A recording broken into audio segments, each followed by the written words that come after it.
विद्येचं माहेरघर म्हणून ओळखल्या जाणाऱ्या पुणे शहरातून एक भयानक घटना उघडकीस आली आहे। पुण्यात एका अनोळखी तरुणीचा मृतदेह विचित्र अवस्थेत आढळून आलाय।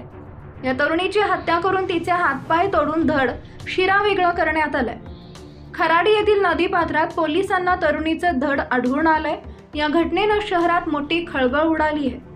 हत्या झालेल्या तरुणीचं वय अंदाजे 20 ते 30 वर्ष इतका असल्याचा अंदाज पोलिसांनी वर्तवलाय।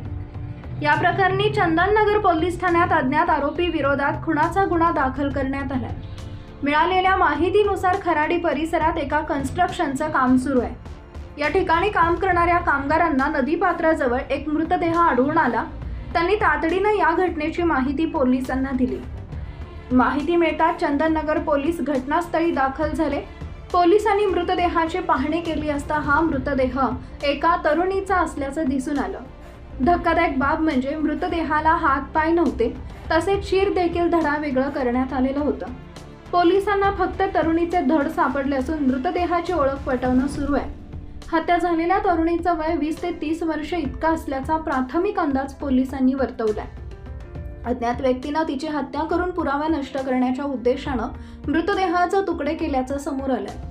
या प्रकरणी चंदननगर पोलिसांनी अज्ञात आरोपी विरोधात गुन्हा दाखल केला असून मृतदेहाची ओळख पटवण्याचं काम सुरू आहे। या घटनेनं परिसरात मोठी खळबळ उडाली असून नागरिकांमध्ये भीतीचं वातावरण पसरलंय।